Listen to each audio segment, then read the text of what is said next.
Hello dear students, कैसे हैं सभी। आई होप आप सभी लोग बहुत बढ़िया होंगे। तो बच्चों, आज की क्लास में हम लोग करंट इलेक्ट्रिसिटी मतलब सर्किट्स की स्टडी करेंगे। ठीक है, कॉन्सेप्ट्स और फॉर्मूले जानेंगे। ठीक है, तो आज हम इस पर्टिकुलर टॉपिक मतलब करंट इलेक्ट्रिसिटी में important concepts and important formulas देखेंगे, ताकि न्यूमेरिकल सॉल्व करते वक्त आपको कोई प्रॉब्लम ना हो। ठीक है, हम उन्हीं सब कॉन्सेप्ट्स को एक्सप्लेन करेंगे जो न्यूमेरिकल सॉल्व करने में आपकी हेल्प करती है। तो आज के इस वीडियो में basically concepts and formulas he discuss होंगे। नेक्स्ट वीडियो में हम न्यूमेरिकल्स डिस्कस करेंगे। तो बिना किसी देरी के स्टार्ट करते हैं। बट स्टूडेंट्स, अगर आपने हमारे चैनल को अभी तक सब्सक्राइब नहीं किया है तो प्लीज़ सब्सक्राइब कर लीजिएगा। ठीक है, okay, so let's start.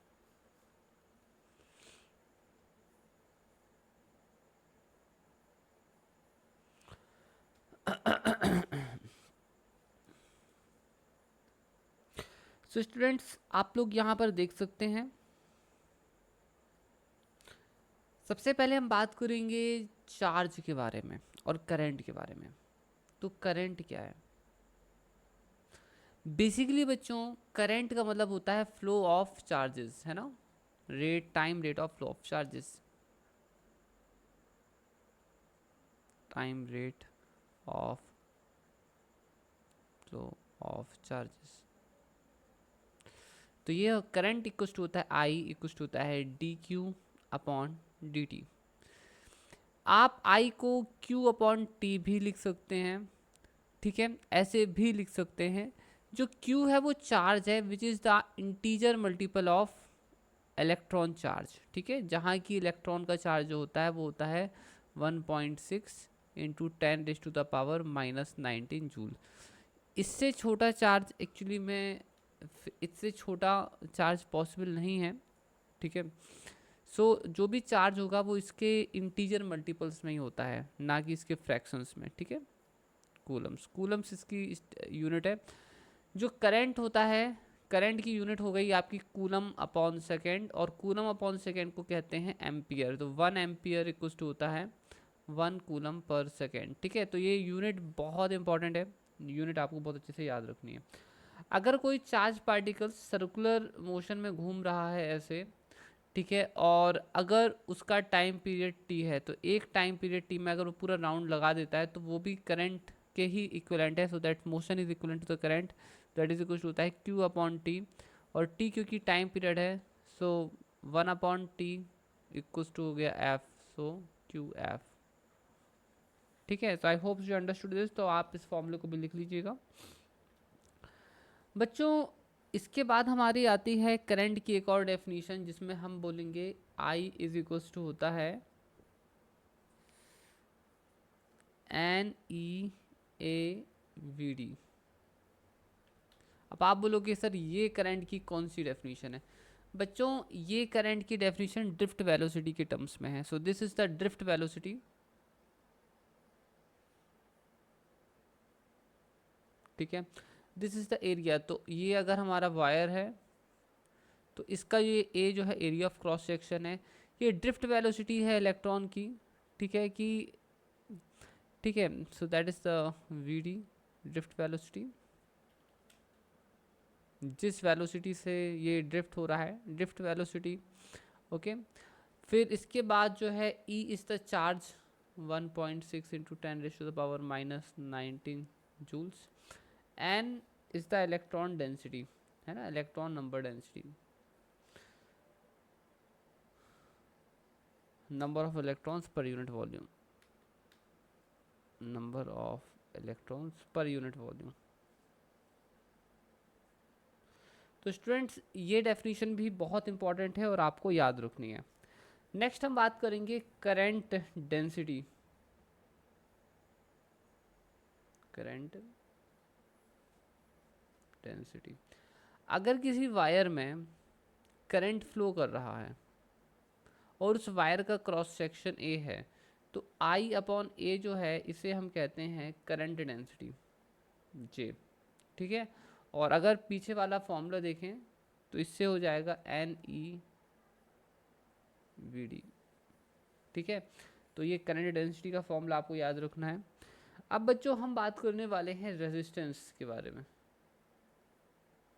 Resistance is basically the resistance to the flow of electrons in wire. तो जब भी इलेक्ट्रॉन्स हमारे वायर में फ्लो करते हैं तो उनको वायर कुछ रेजिस्टेंस ऑफर करता है और उसी को हम कहते हैं रेजिस्टेंस, है ना, कुछ रुकावट ऑफर। जब भी करंट फ्लो करता है वायर में तो उसे कुछ रुकावट महसूस होती है, वो फ्रीली मूव नहीं कर सकता है, ठीक है, उसी को रेजिस्टेंस कहते हैं। एक चीज़ का ध्यान रखना, अगर किसी वायर में, ठीक है, इलेक्ट्रॉन्स अगर इस डायरेक्शन में फ्लो कर रहे हैं तो करंट उसकी अपोजिट डायरेक्शन में ट्रेवल करता है। करंट को एक्चुअली में ये माना जाता है the direction in which the positive charge travel, ठीक है। अगर करंट इस तरफ से इस तरफ ट्रेवल कर रहा है मतलब यहाँ पर पॉजिटिव टर्मिनल है और यहाँ पर नेगेटिव टर्मिनल है, ठीक है, इस चीज़ का ध्यान रखना। बच्चों किसी भी वायर में जब करंट फ्लो करता है, ठीक है, तो वायर करंट को फ्लो करने में कुछ रुकावट पैदा करता है, उसी को रेजिस्टेंस कहते हैं। तो ये जो रुकावट होती है, रेजिस्टेंस होता है, वो डिपेंड करता है लेंथ पर। तो वायर जितना ज़्यादा लेंथी होगा रेजिस्टेंस उतना ही ज़्यादा बढ़ जाता है, ठीक है, उतना ही ज़्यादा बढ़ता जाएगा, ठीक है। और ये इन्वर्सली प्रोपोर्शनल होता है एरिया ऑफ क्रॉस सेक्शन से। वायर जितना ज़्यादा मोटा होगा रेजिस्टेंस उतना ही ज़्यादा कम होगा, ठीक है। और अगर हम इन दोनों मतलब प्रोपोर्शनैलिटी हटा दें तो यहाँ पर आता है एक टर्म रो, जिसे कहते हैं रेसिस्टिविटी, ठीक है, रो को कहते हैं रेसिस्टिविटी, और 1/रो को सिग्मा कहते हैं, जिसका मतलब होता है कंडक्टिविटी,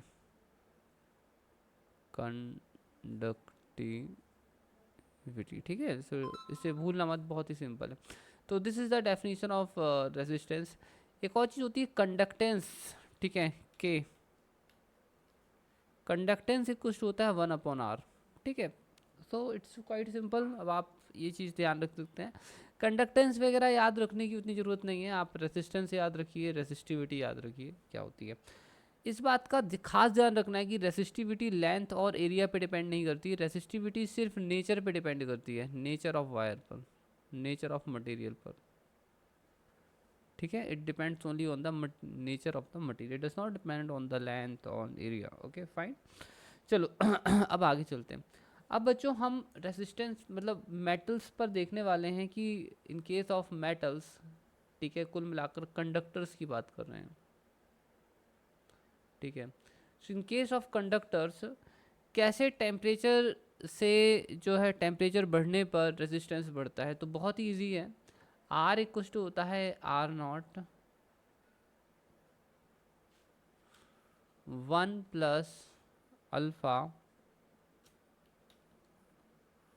T माइनस T0। देखो मैं बताता हूँ, अगर आपको मैं बता दूं कि एट टेम्परेचर T0, जब टेम्परेचर हमारा T0 है उस समय पर रेजिस्टेंस होता है R0, ठीक है। देखो मैं आपको वैल्यू भी पुट करके बताता हूँ, अगर T equals to T0 put करते हो ऊपर वाले इक्वेशन में तो आपको R इक्वल्स टू R0 मिलता है, ठीक है। तो temperature T equals to T मतलब T0 पर रेजिस्टेंस कितना है, R0 है। और अगर हम टेम्परेचर को बढ़ाते हैं तो रेजिस्टेंस बढ़ रहा है, आप देख सकते हो रेजिस्टेंस इज इंक्रीजिंग, जैसे जैसे हम टेम्परेचर को बढ़ाते जा रहे हैं रेजिस्टेंस बढ़ता जा रहा है। इसी तरह रेसिस्टिविटी भी होती है, ठीक है। रेसिस्टिविटी का भी बिल्कुल सिमिलर फॉर्मूला है,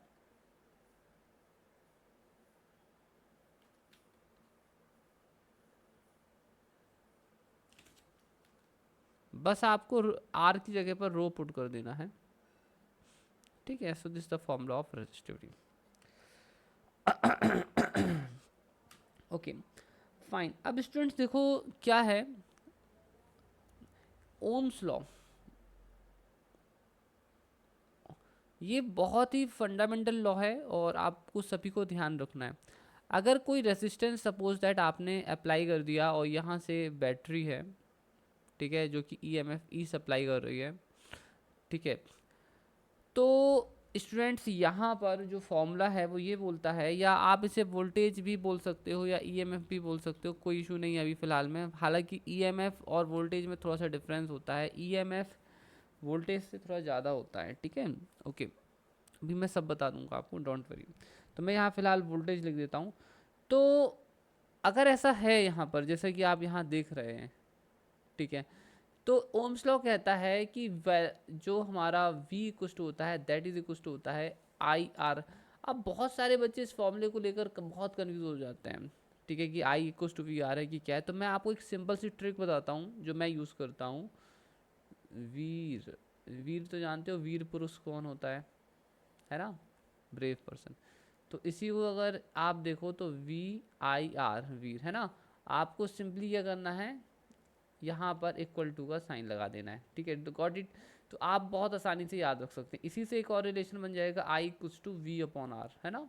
तो ये आपको दो दो रिलेशन याद रखने की जरूरत नहीं है, आपको सिर्फ एक ही रिलेशन याद रखना है ऊपर वाला, और काम आपका हो जाएगा, ठीक है। आपको सब कुछ मिल जाएगा, मतलब आपको जो भी न्यूमेरिकल सॉल्व करने हैं उसमें हो जाते हैं, क्योंकि इस फॉर्मूले को याद कर लिया तो ये फॉर्मूला ही बन जाएगा, और ये फॉर्मूला याद हो गया तो R equal to V upon I भी लिख लोगे। तो पूरे फॉर्मूले से एक फॉर्मूले को याद करने से काम बन जाता है, ठीक है। तो मैं यहाँ पर बाकी जो मैंने इसके रिडक्शंस लिखे हैं मैं इसे हटा देता हूँ, ठीक है। आप एक फॉर्मूला याद रखें। स्टूडेंट्स देखो, अब हम बात करते हैं कि अगर हम सीरीज मतलब कॉम्बिनेशन ऑफ रेजिस्टेंस की बात कर रहे हैं,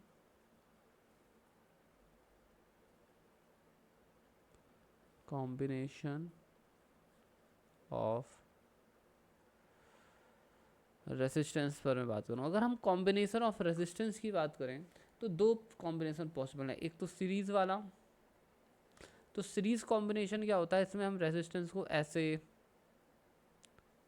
ठीक है, ऐसे ऐसे कनेक्ट करते हैं, ठीक है, R1 R2। अगर आप रेजिस्टेंस को सीरीज में ऐसे ऐड कर देते हैं ना, तो जो रिजल्टिंग रेजिस्टेंस होता है वो सिंपली इन सबका सम होता है, R1 plus R2 plus R3 like this, ठीक है। और वहीं दूसरा होता है पैरेलल कॉम्बिनेशन।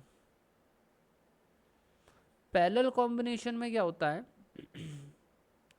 कि आप एक रेजिस्टेंस आपने ऐसा लिया, दूसरा रेजिस्टेंस आपने ऐसा लिया, तीसरा आपने ऐसा लिया, ठीक है, इनको ऐसे अटैच कर दिया, ऐसे आप अटैच कर रहे हो बैटरी से लाइक दिस।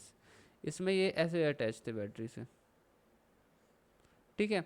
तो ये पैरेलल कॉम्बिनेशन है। पैरेलल कॉम्बिनेशन में अगर इक्विवेलेंट रेजिस्टेंस फाइंड करना है तो 1/R, तो ये है R1, ये है R2, ये है R3। So that is equal to जाता है 1/R1 plus 1/R2 plus 1/R3, ठीक है। ये इस तरह से चलता है, हो जाता है, ठीक है बच्चों। चलो अपन अब आगे चलते हैं। नेक्स्ट है बच्चों हमारा किरचॉफ लॉ, जो कि बहुत इंपॉर्टेंट है। Okay, so what topic is Kirchhoff law.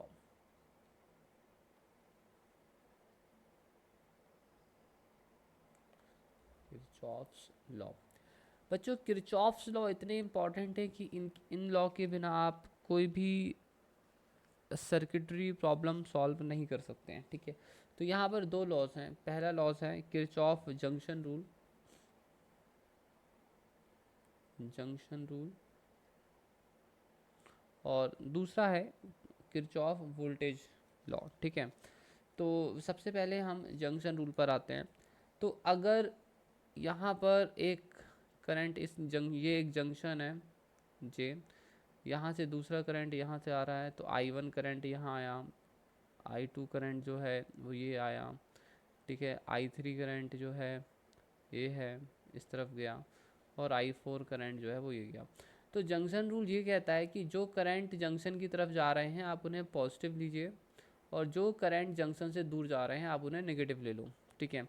तो ऐसे करके जो टोटल करंट है that must be equals to 0, ठीक है। तो ये हमारा हो जाएगा I1 plus I2 minus I3, ठीक है, माइनस I4।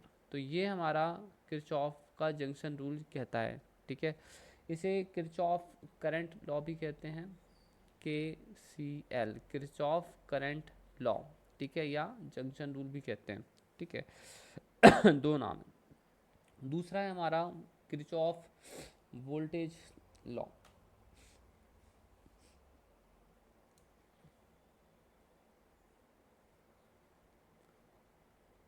किरचॉफ वोल्टेज,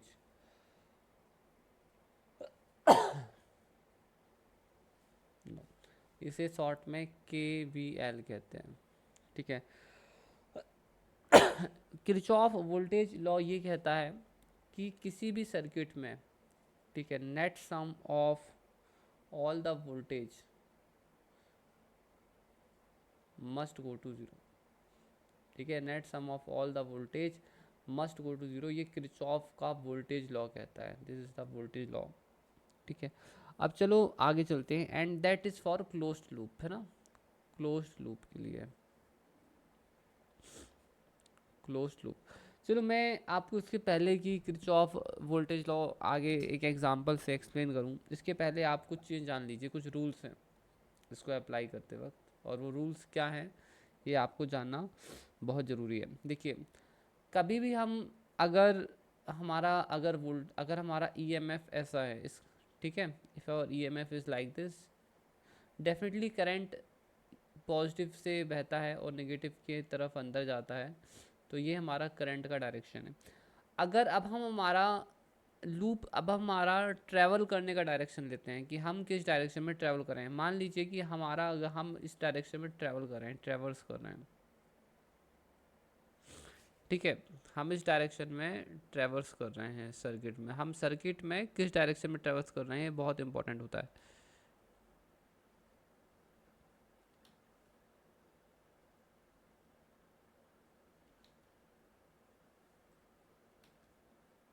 ठीक है, तो हम सर्किट में इस डायरेक्शन में ट्रैवर्स कर रहे हैं या ट्रैवल कर रहे हैं, ठीक है, in this direction we are travelling. अब यहाँ पर अगर हम जिस डायरेक्शन में करंट ट्रैवल कर रहा है उसी डायरेक्शन में अगर हम भी ट्रैवल कर रहे हैं तो EMF को पॉजिटिव दिया जाता है, ठीक है, क्या लिया जाता है, इस EMF को पॉजिटिव माना जाता है। और अगर ऐसा हो रहा है कि करंट तो इस तरफ ट्रैवल कर रहा है, ठीक है, करंट तो हमारा इस तरफ ट्रैवल कर रहा है, बट हम जो ट्रैवल कर रहे हैं वो इस डायरेक्शन में ट्रैवल कर रहे हैं, है ना, हम जो ट्रैवल कर रहे हैं सर्किट में वो इस डायरेक्शन में ट्रैवल कर रहे हैं, ठीक है, हमारा जो एज्यूम्ड डायरेक्शन है वो ये है।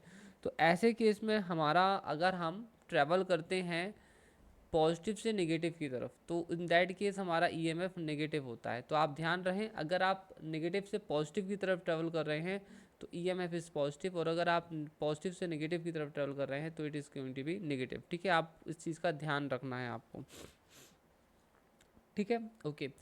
दूसरा होता है ये वाला रूल 1, रूल 2। रूल 2 ये कहता है, देखिए ये हमारा सर्किट है, ठीक है, मैं यहाँ पर एक EMF अटैच कर देता हूँ, ठीक है, ये रेजिस्टेंस है। अब देखो करंट तो ऐसे ही फ्लो करेगा जैसे कि आप यहाँ देख सकते हैं, क्योंकि बेसिकली ये पॉजिटिव टर्मिनल है, ये नेगेटिव टर्मिनल है, ठीक है। अब अगर मुझे इसके अक्रॉस पोटेंशियल डिफरेंस लेना है तो हम क्या करेंगे, तो यहाँ पर मैटर करता है कि हमारे ट्रैवर्स का डायरेक्शन क्या ले रहे हो। अगर हमारे ट्रैवर्स का डायरेक्शन करंट की ही डायरेक्शन में है, अगर हम इस डायरेक्शन में ट्रैवर्स कर रहे हैं तो हमारे ट्रैवर्स का डायरेक्शन करंट का ही डायरेक्शन होगा। और ऐसे केस में यहाँ जो पोटेंशियल डिफरेंस होता है VR, ठीक है, इसे आप इसको आप लेते हैं -IR, ठीक है, नेगेटिव लेंगे। अगर हम जिस डायरेक्शन में ट्रैवल कर रहे हैं और करंट भी अगर उसी डायरेक्शन में ट्रैवल कर रहा है, ठीक है, so it's taken to be -VR। हाँ, अगर ऐसा हो कि करंट इस डायरेक्शन में ट्रैवल कर रहा है और हमारे ट्रैवल्स का डायरेक्शन अगर ये है, ठीक है, so VR is going to be +IR, ठीक है, क्लियर, तो ये चीज़ ध्यान रखना। अब चलो और चीज़ें बता देता हूँ। अब अगर हमारे सर्किट में कैपेसिटर आ जाए, C कैपेसिटर आता है, ठीक है, सो अगर यहाँ पर कैपेसिटर में प्लस है और यहाँ नेगेटिव है, so it is like this, ठीक है, अगर यहाँ पर प्लस है यहाँ पर नेगेटिव है, ठीक है, और अगर हम इस डायरेक्शन में ट्रैवल कर रहे हैं, पॉजिटिव से नेगेटिव की तरफ ट्रैवल कर रहे हैं, ठीक है, तो इसके अंदर जो पोटेंशियल होता है वो उसको लेते हैं -Q/C, ठीक है, ये आपको पोटेंशियल ऐसे लेना है।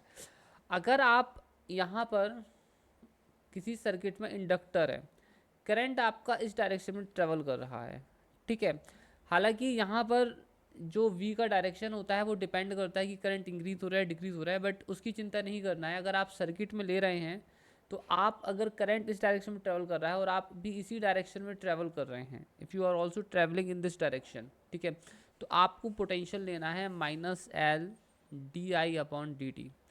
ठीक है, ये चीज़ें बच्चों आप बहुत अच्छी तरह से ध्यान रखना, न्यूमेरिकल्स में बहुत ज़्यादा यूज़ होती हैं। ठीक है, अभी हम एक एग्जांपल की मदद से आपको ये चीज़ क्लियर कर देंगे कि कैसे आपको क्वेश्चन में अप्लाई करना है। ठीक है, सो we will be just taking a very simple example right now.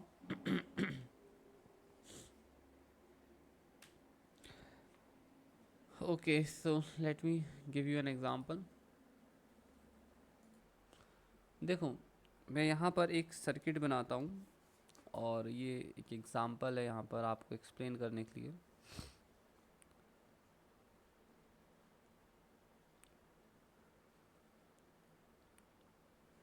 जब हम न्यूमेरिकल सॉल्व करेंगे ना बच्चों, तो ज़्यादा चीज़ें अच्छे से क्लियर हो जाएंगी और भी ज़्यादा अच्छे से चीज़ें क्लियर होंगी आपको।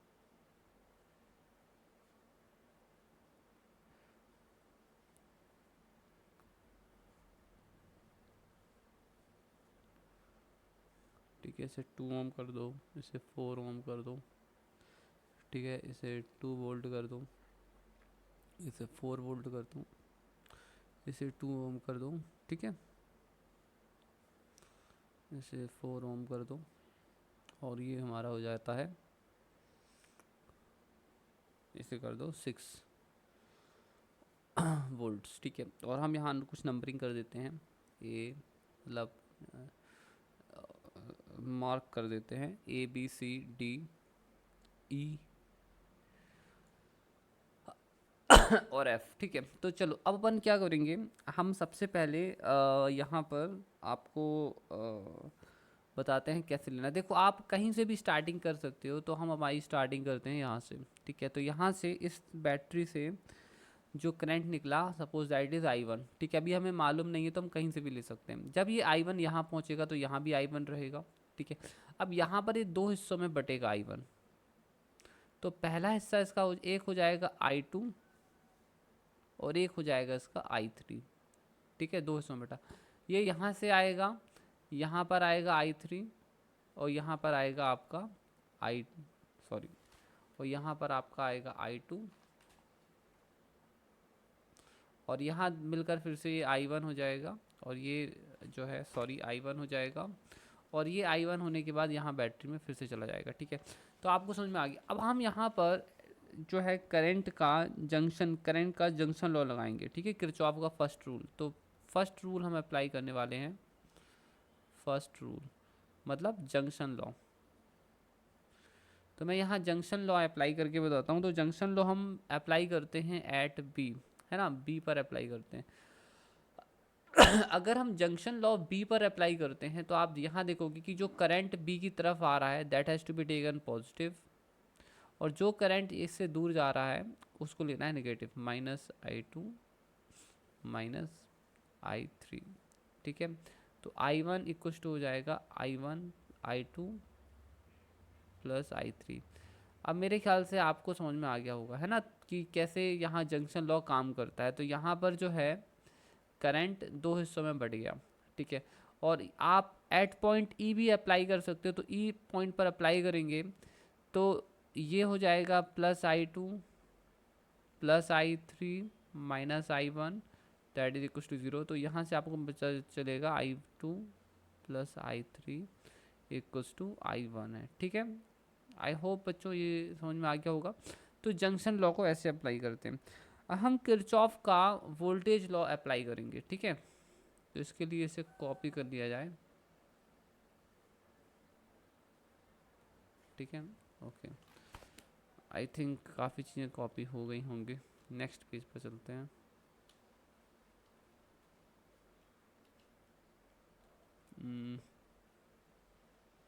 चलो, आ तो गया है।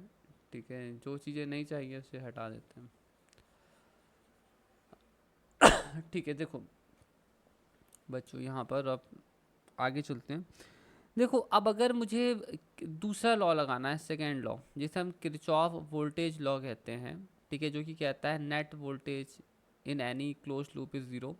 तो इसमें यहाँ 2 लूप्स बना सकते हैं। एक तो ये वाला लूप हो जाएगा। और जब हम यहाँ एरो लगाते हैं तो इससे पता चल जाता है कि हमारा ट्रैवर्स का डायरेक्शन ऐसा है, ठीक है। और एक लूप यहाँ पर ये हो जाएगा, ठीक है। तो यहाँ 2 लूप्स बन सकते हैं।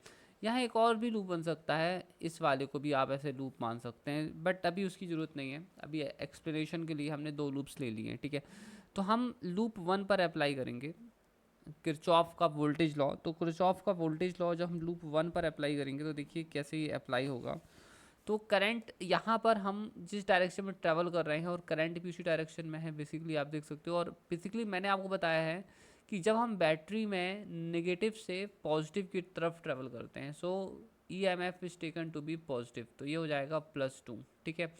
यहाँ पर हमारे करंट का डायरेक्शन और ट्रैवल का डायरेक्शन दोनों सेम ही है ना, तो ये हो जाएगा -4I1, ठीक है।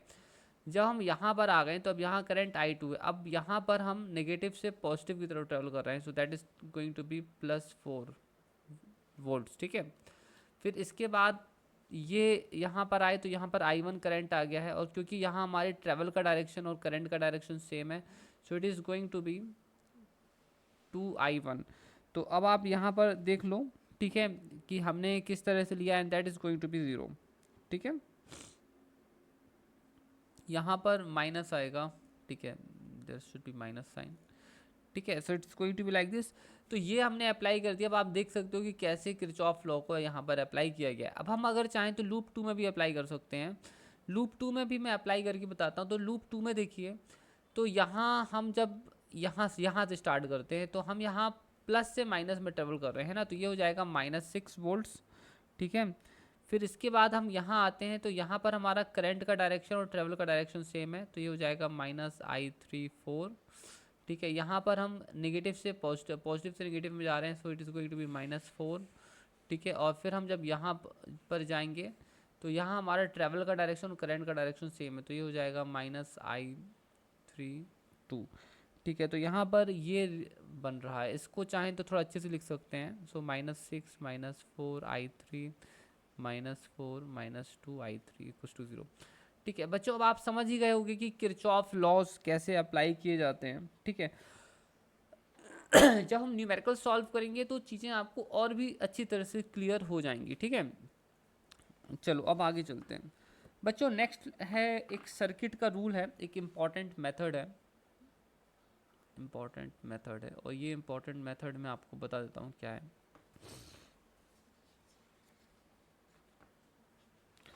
ये इम्पॉर्टेंट मेथड बच्चों ये है, मान लीजिए कि मुझे यहाँ पर क्या करना है। मेरे पास ये है, ये एक टर्मिनल है A, ठीक है। यहाँ पर एक बैटरी है, और यहाँ पर एक रेजिस्टेंस है R, यहाँ पर बैटरी है E, ठीक है। और यहाँ पर जो है पॉइंट B ले लेते हैं। अब बच्चों देखो, मैं यहाँ पर आपको एक्सप्लेन करता हूँ क्या चल रहा है। देखो, आपको एक चीज़ जाननी है कि जो डायरेक्शन है लूप का, ये आपके ऊपर डिपेंड करता है। आप इसे कुछ भी ले सकते हैं, उससे कोई फ़र्क नहीं पड़ता है, ठीक है। ये डायरेक्शन भी आप कुछ भी ले सकते हैं, उससे कोई फ़र्क नहीं पड़ता है, ठीक है। यहाँ पर भी आप कोई भी डायरेक्शन ले सकते हैं ट्रेवल का, उससे कोई फ़र्क नहीं पड़ता है, ठीक है। तो हम यहाँ पर अब देखेंगे कि अगर हमें यहाँ पर VA माइनस VB निकालना है तो हम कैसे निकालेंगे। कई बार पूछा जाता है A और B पॉइंट के बीच में ABV, इसको AB भी पूछ सकते हैं कि कितना है, या आपसे VA की वैल्यू पूछ सकते हैं कि कितनी है। तो कैसे निकालते हैं, इसका एक मेथड है। देखिए, इस पॉइंट पर जो पोटेंशियल है इसको डायरेक्टली आप VA बोल सकते हो, ठीक है, ध्यान रखना। इस पॉइंट पर जो पोटेंशियल है इसे हम क्या बोलते हैं, VB बोलते हैं, ठीक है। अब इसकी मेथड क्या होती है कि हम वही किरचॉफ वोल्टेज लॉ अप्लाई करते हैं, बट ये क्योंकि ओपन सर्किट है इसलिए थोड़ा सा डिफरेंट तरीके से अप्लाई होता है। तो इसमें हम सबसे यहाँ से यहाँ तक वोल्टेज लिखेंगे और फाइनली उसको इसके बराबर इक्वेट करते हैं, ठीक है। तो ये हो जाएगा हमारा VA, ठीक है। फिर यहाँ पर हम पॉजिटिव से नेगेटिव की तरफ जा रहे हैं, तो ये हो जाएगा हमारा -E। यहाँ पर हमारा करंट इस डायरेक्शन में ट्रेवल कर रहा है और हम ट्रेवल कर रहे हैं इस डायरेक्शन में, है ना। ये हमारा ट्रेवल का डायरेक्शन है। तो ये यहाँ पर क्या होगा, हमारा +IR आएगा। So it's going to be +IR। हमने यहाँ से यहाँ तक सॉल्व कर लिया। अब इसको हमें VB के बराबर पुट करना है। सो ये हो जाएगा VA minus VB, E minus आई आर। ठीक है, ओके। तो ये है तरीका बच्चों सॉल्व करने का। अब मैं आपको इसका एक इम्प्लीकेशन बताता हूँ। देखो कोई भी बैटरी होती है,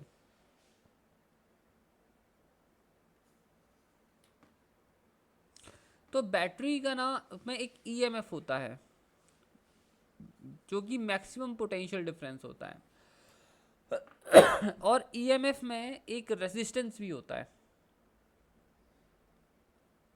इंटरनल मतलब सॉरी बैटरी के अंदर एक इंटरनल रेजिस्टेंस भी होता है।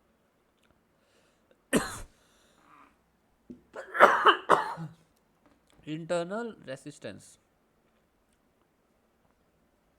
देखो जैसे आपको मैं बताता हूँ, जैसे आप देखोगे कि ये बैटरी है, इसमें एक प्लस साइन है, इसमें एक नेगेटिव साइन है।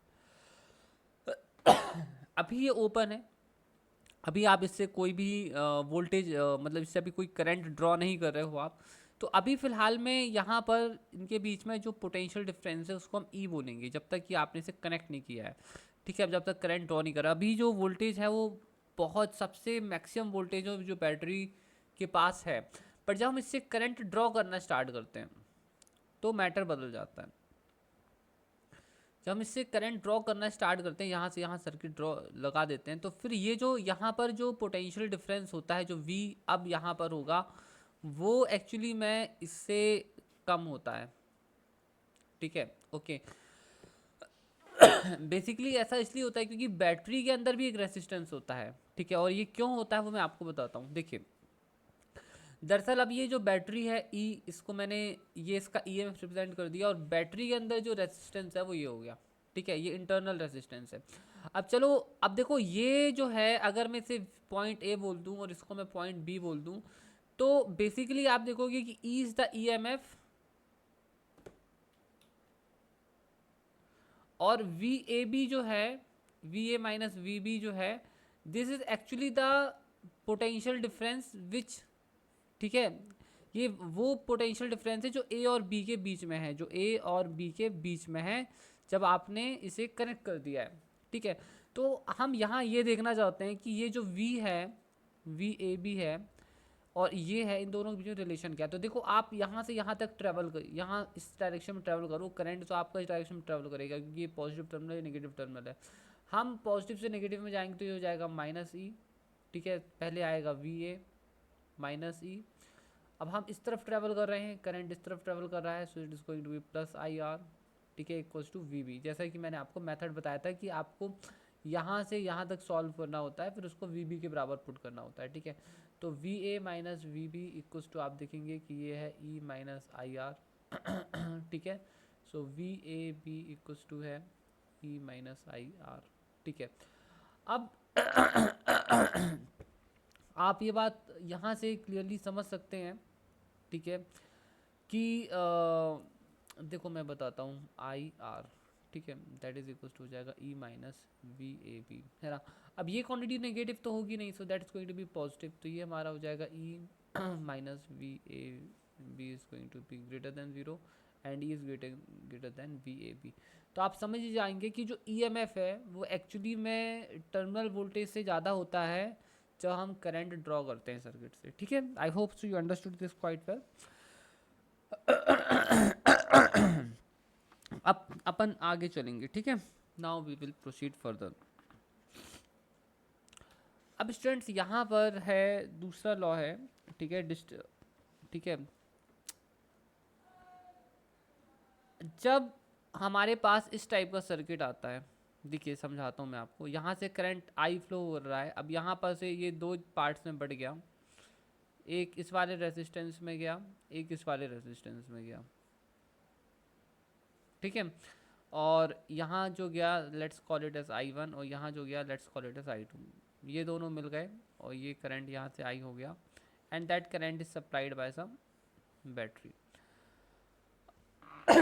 ठीक है, ओके। अब देखो मैं एक्सप्लेन करता हूँ चीज़ें क्या है। अच्छा, एक चीज़ ध्यान रखना कि इंटरनल रेजिस्टेंस जो है एक रियल बैटरी में होता है, बट जो आइडल बैटरी होती है उसमें हो सकता है क्वेश्चन में कि इंटरनल रेजिस्टेंस ना हो। ठीक है, आइडल बैटरी में, बट एक रियल बैटरी में होता है। तो इंटरनल रेजिस्टेंस लेना है या नहीं लेना है कम्प्लीटली क्वेश्चन पे डिपेंड करता है, ठीक है। अब देखो यहाँ पर हम कैसे पता लगाएंगे कि हमारा I1 की वैल्यू कितना है और हम कैसे पता लगाएंगे कि I2 का वैल्यू कितना है, ये हमें यहाँ पर पता लगाना है। और ये कैसे लगाते हैं, ये बहुत ईजी है। देखो V equals to I R आपको ध्यान होगा, और आप देखेंगे कि जो I है वो इन्वर्सली प्रोपोर्शनल है R के, ठीक है, that is inversely proportional to R1। अब देखो यहाँ बस अगर ऐसा है तो मैं यहाँ लिख सकता हूँ I1 upon I2 is equals to 1/R1 upon 1/R2, ठीक है। इसे सॉल्व करेंगे तो ये हो जाएगा R2/R1, ठीक है, ओके। तो ये हमारा हो जाएगा I1 upon I2 equals to R2/R1, और ये हमारा हो जाएगा I1/R2 इक्वल्स टू I2/R1। अब जैसे कि लॉज होते हैं इनके रेशोज़ वगैरह के, हम दोनों की न्यूमरेटर को यहाँ जोड़ सकते हैं I1 प्लस I2, और यहाँ हो जाएगा R1 प्लस R2, ठीक है। तो ये हमारा हो जाएगा टोटल करंट I, और ये हमारा हो जाएगा, ठीक है। यहाँ आपको मालूम है कि यही दो पार्ट्स में बट गया था, अगर आप यहाँ जंक्शन रूल अप्लाई कर दें तो I equals to I1 plus I2 मिलेगा, ठीक है। और ये हो जाएगा टोटल, यहाँ हो जाएगा R1 प्लस R2। अब देखो जैसे मैं इन दोनों को इक्वेट कर देता हूँ तो मुझे I1 इक्वल्स टू मिलेगा R2 upon R1 plus R2 I, और I2 मुझे मिलेगा R1 upon R1 plus R2 I, आप देख लो ठीक है। ऐसे बच्चों से निकाल लिया जाता है, बहुत इजी है। इसमें एक चीज़ का ध्यान रखना है, क्योंकि करंट रेजिस्टेंस के अपोजिट में था, तो I1 की जब यहाँ पर है तो यहाँ पर R2 है, जब यहाँ I2 है तो यहाँ पर क्या है, R1 है। क्लियर हो गया आपको ये चीज़, इसको आप ध्यान रखना। अब हम आगे चलते हैं, ठीक है। अब कई बार ऐसा होता है, जैसे आप देखोगे कि ये एक रेजिस्टेंस है और ये एक रेजिस्टेंस है, हमने ऐसे कर दिया। अब यहाँ पर आपको पता लगाना है कि यहाँ पर कितना करंट है और यहाँ पर कितना करंट है, राइट। तो अब आप कैसे पता लगाओगे बच्चों, इसको बहुत इजी है। सीरीज़ में करंट कभी भी स्प्लिट नहीं होता है, सीरीज़ में करंट कभी भी स्प्लिट नहीं होता है। यहाँ पर I1 equals to I2 equals to I है, जो करंट यहाँ से सप्लाई किया गया बैटरी के द्वारा वही यहाँ पहुँचेगा, वही यहाँ पहुँचेगा, ठीक है। तो इस चीज़ को आप ध्यान रखना। चलो अब हम आ जाते हैं दूसरे एग्जाम्पल पर, जो कि ये यहाँ पर है,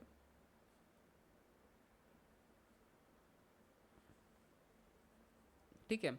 तो ये हमारा हो गया R1, ये हो गया R2। अब हम यहाँ पर देखो बताते हैं, जब हमने यहाँ से V वोल्टेज अप्लाई किया, करंट यहाँ से I करंट फ्लो किया, तो करंट I यहाँ पर भी फ्लो हुआ और यही करंट यहाँ पर भी आया, ठीक है। बट अब यहाँ पर जो पोटेंशियल है V1 और यहाँ जो पोटेंशियल है V2, ये अलग अलग है। सीरीज़ में पोटेंशियल जो है अलग अलग हो जाता है, जबकि आप जो यहाँ देख रहे थे तो यहाँ पर जो ई था और यहाँ जो ई था वो सेम था। पैरेलल में पोटेंशियल सेम रहता है, ठीक है, जबकि सीरीज़ में जो होता है पोटेंशियल अलग अलग हो जाता है। अब अगर हमें पता लगाना है कि V1 की वैल्यू कितनी है और V2 की वैल्यू कितनी है, तो अब इसे कैसे पता लगाएंगे। और ये one of the most frequently asked question है आपके PGT है या आपका नीट है या IIT मेंस है या आपके नेट वगैरह एग्जाम्स हैं, उनमें ये ऐसे रफ वर्क यूज़ होता है, ठीक है। गेट वगैरह एग्जाम में रफ वर्क में ये सारी चीज़ें यूज़ हो जाती हैं। कई बार छोटे मोटे क्वेश्चन होते हैं 1 नंबर के, तो वो पूछ भी लेते हैं क्वेश्चन बनाकर। देखो यहाँ कैसे सॉल्व करते हैं, V इक्वल्स टू है IR, ठीक है। तो V इक्वल्स टू है R, ठीक है। तो यहाँ से हम देखेंगे कि V1 upon V2 equals to हो जाएगा R1 अपॉन R2, ठीक है। और इसी को आप लिख सकते हो V1 upon R1 equals to V2 upon R2, और हम इन दोनों को ऐड कर देंगे, मतलब न्यूमरेटर और डिनोमिनेटर को ऐड कर देंगे, तो ये हो जाएगा V1 प्लस V2, ये हो जाएगा R1 प्लस R2, और ये हो जाएगा V टोटल वोल्टेज, ठीक है, क्योंकि यहाँ पर इसने ही ये वोल्टेज क्रिएट किए हैं। सो V इक्वल्स टू है, आप यहाँ पर किरचॉफ का वोल्टेज लॉ अप्लाई करेंगे तो आपको V equals to V1 plus V2 मिल जाएगा, ठीक है, ओके। तो ये यहाँ पर जो है हमारा हो जाएगा V, और ये हमारा हो जाएगा R1 प्लस R2। अब देखो हम अगर इन दोनों को इक्वेट करते हैं तो हमें मिलेगा V1 equals to R1 upon R1 plus R2V, और हमें जो V2 मिलेगा वो मिलेगा R2 upon R1 plus R2V।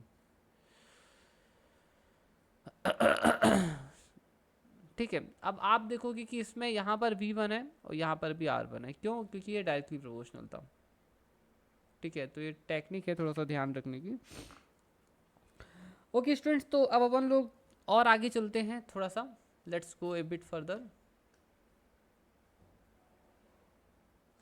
So students चलो अब आगे चलते हैं। ठीक है, तो स्टूडेंट्स नेक्स्ट है हमारा कि ईएमएफ जब हम कॉम्बिनेशन करते हैं तो ईएमएफ को कैसे लिखते हैं, मतलब ईएमएफ की वैल्यूज़ में क्या फ़र्क पड़ते हैं ड्यूरिंग द कॉम्बिनेशन। देखिए, अगर हम एक से ज़्यादा बैटरीज कनेक्ट करते हैं तो दैट केस क्या फ़र्क, क्या चीज़ें हैं जो हमें ध्यान रखनी है। ठीक है, देखो पहला तो है कि ये सीरीज़ वाला है ना, देखो इसमें बहुत कॉम्प्लिकेटेड क्वेश्चन नहीं आते हैं, सीधे सीधे क्वेश्चन आते हैं। ठीक है, यहाँ पर ये हमारा हो जाएगा E1 और ये हो गया इसका इंटरनल रेजिस्टेंस R1। ठीक है, यहाँ अब हम एक दूसरी बैटरी से कनेक्ट करेंगे जिसका EMF है E2 और इसका इंटरनल रेजिस्टेंस है R2। हमने इन दोनों को कनेक्ट कर दिया एक एक्सटर्नल रेजिस्टेंस से।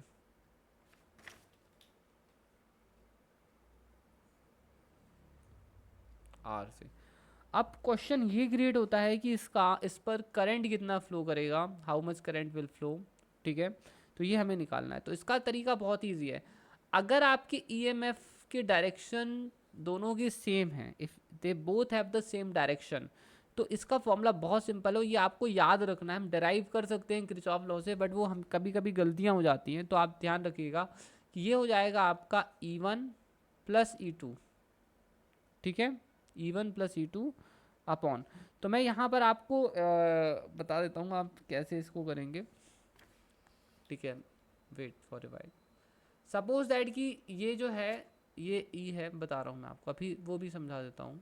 ठीक है, इनको बराबर कर दूँ, तो ऐसे कि इसमें दोनों की डायरेक्शन सेम है ना, तो ये हो जाएगा। ऐसे करते करते एक्चुअली में एन EMF भी अटैच किए जा सकते हैं, you can attach an EMF like this, है ना। तो यहाँ पर जो है ये पहला EMF हो गया, ये दूसरा हो गया, ऐसे करते करते पॉसिबल है कि आप एन EMF अटैच किए हों, तो ये हो जाएगा n E upon R plus n R. ठीक है, ये है एक्चुअली में एक्सप्रेशन। ठीक है, अच्छा अब स्टूडेंट्स यहाँ पर क्या है, मैं आपको बता दूं कि यहाँ तो हमने EMF को बराबर कर दिया था, अब बट जब EMF बराबर नहीं होंगे तो आप क्या करोगे, when EMFs are not equal, so what you can do in that case, तो उस केस में अपन क्या करेंगे, यही हमको यहाँ पर अब आगे देखना है। सो मैं यहाँ पर जो है दूसरा डायग्राम बनाता हूँ। सो it is something like this.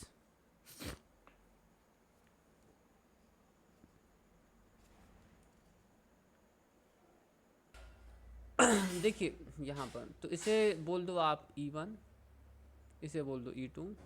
ठीक है, तो ये हमारा आई हो जाएगा net EMF upon net resistance, तो ये हो जाएगा हमारा E1 प्लस E2। ठीक है, ओके, और ये हमारा हो जाएगा R plus R1 plus R2। So it simply goes like that. ठीक है, तो मैंने यहाँ 2 बैटरीज के लिए किया है, यहाँ n बैटरीज के लिए भी आप इसे कर सकते हैं। ठीक है, अगर यहाँ पर अगर पोलैरिटी चेंज होती है, ठीक है, देखो ये भी मैं आपको बता दूं कि जैसे यहाँ पर जो है अगर पोलैरिटी चेंज होती है तो आप क्या करोगे, देखो समझा रहा हूँ मैं आपको। देखो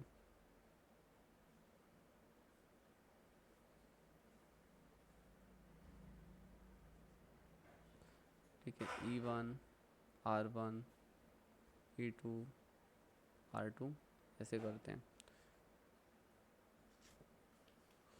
ऐसे बहुत इजी है बच्चों, बस थोड़ा सा आपको ध्यान से समझना है। देखो इस वाले केस में मैंने बताया जैसे एन EMF अटैच है, तो आई इक्वल टू क्या था, n E upon R plus n R था, है ना। बट स्टूडेंट्स अगर हमारे यहाँ पर if the polarity of m cells are reverse, तो यहाँ पर जैसे 2 सेल या 3 सेल की हम पोलैरिटी रिवर्स करते हैं, तो मान लीजिए कि हमने यहाँ पर 2 cell, polarity of 1 cell is reversed, है ना। So polarity of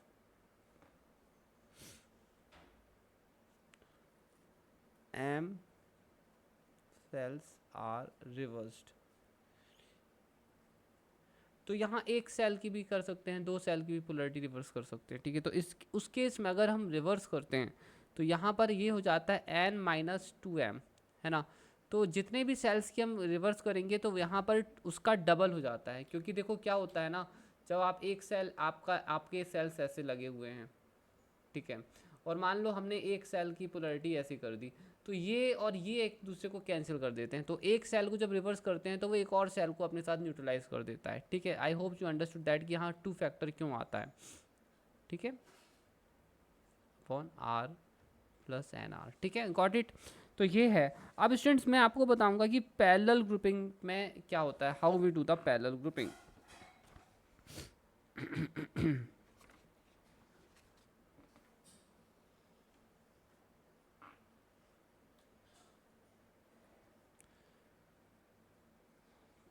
parallel grouping of cells, ये एक्चुअली में क्वेश्चन ऐसे टॉपिक्स हैं जो काफ़ी ज़्यादा आते हैं। तो यहाँ पर हमारे पास हो गया E1 R1, दूसरा ले लो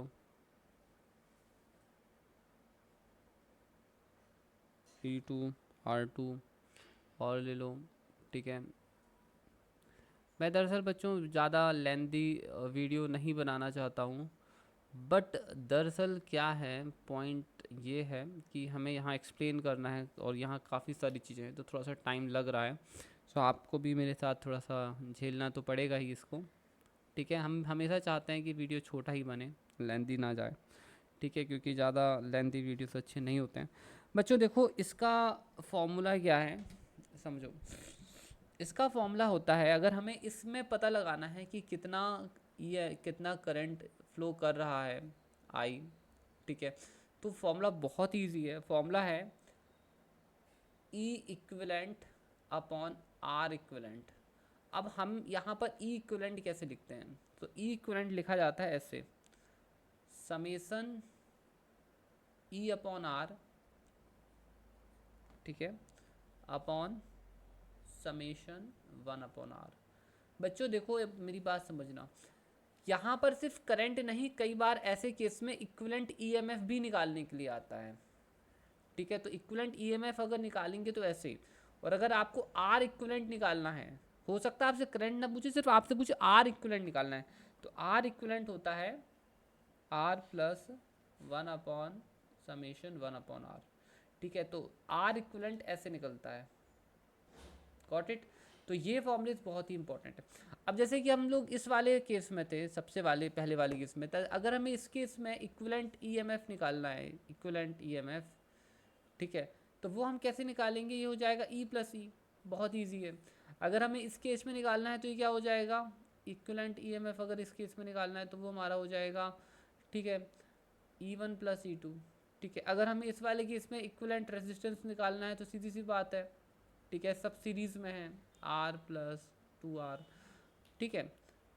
अब अगर हमें इस केस में इक्विवेलेंट रेजिस्टेंस निकालना है तो कैसे निकालोगे, ठीक है, R प्लस, ठीक है, so let's call it R1 R2, ठीक है। तो ये हो जाएगा आपका R1 प्लस R2।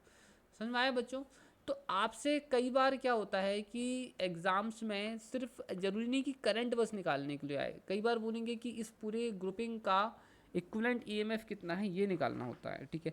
अब इसमें एक और चीज़ है जो काफ़ी इजी है, स्ट्रेट फॉरवर्ड है, ठीक है, ओके, और वो मैं बता दूंगा, डोंट वरी, ठीक है। अब हम हमारे नेक्स्ट टॉपिक पर चलेंगे, let's go to the next topic. Next topic हमारा है गैल्वेनोमीटर।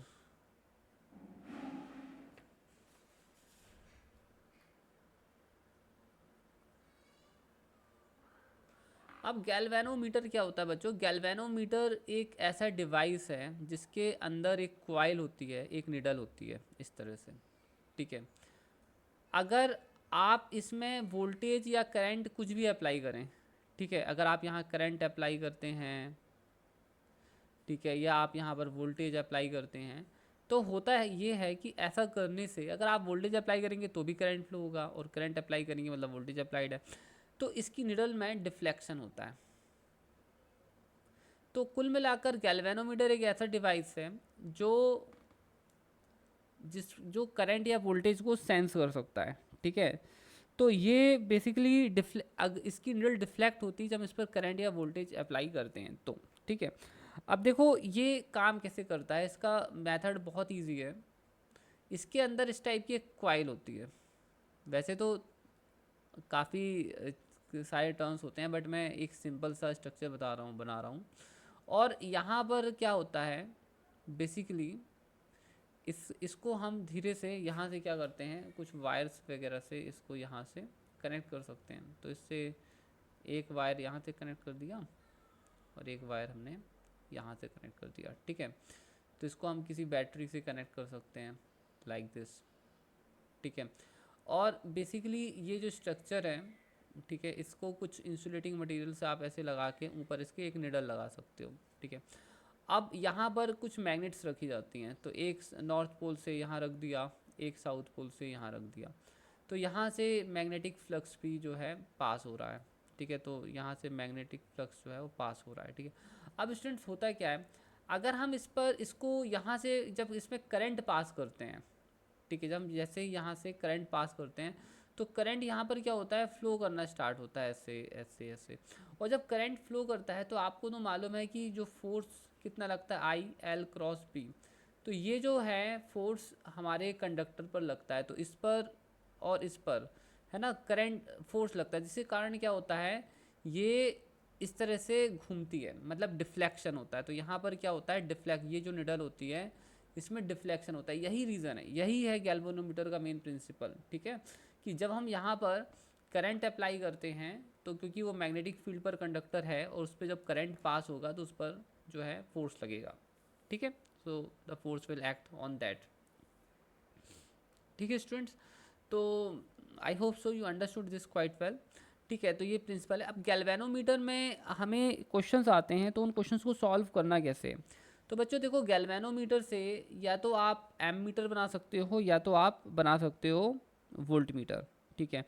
बच्चों गैल्वेनोमीटर के अंदर जो कॉइल होती है वो काफ़ी सेंसिटिव होती है और उसमें हम बहुत ज़्यादा करंट पास नहीं कर सकते हैं। We can not pass too much current. इस बात को ध्यान रखना कि जो भी गैल्वेनोमीटर है, गैल्वेनोमीटर को हम ऐसे रिप्रेजेंट करते हैं, इससे आप बहुत ज़्यादा करंट पास नहीं कर सकते और ना ही वोल्टेज, क्योंकि अगर आपने कोई हैवी करंट या हैवी वोल्टेज आपने अप्लाई कर दिया गैल्वेनोमीटर में तो गैल्वेनोमीटर उड़ जाएगा। मतलब कहने का मतलब है कि उसकी जो कॉइल है वो उड़ जाएगी, मतलब उसकी कॉइल ख़राब हो जाएगी, ठीक है, जल जाएगी, ठीक है। तो हम उसमें बहुत ज़्यादा नहीं कर सकते। उसमें हमें उसका एक रेंज होता है कि यार ये गैल्वेनोमीटर 0.5 वोल्टेज तक मैक्सिमम बियर कर सकता है या 0.1 एम्पियर करंट तक ये बियर कर सकता है। अगर इससे ज़्यादा करंट हमने पास किया तो उसकी कॉइल्स जो हैं वो बर्न हो जाएंगी, जल जाएंगी, ठीक है। ये सब कंडीशन रहती है। तो एमीटर कैसे बनाते हैं, तो एक हल्के से गैल्वेनोमीटर से भी हम एक अच्छा एमीटर बना सकते हैं। और वो कैसे बना सकते हैं मैं बताता हूँ। पहले हम ये जानेंगे कि एमीटर होता क्या है।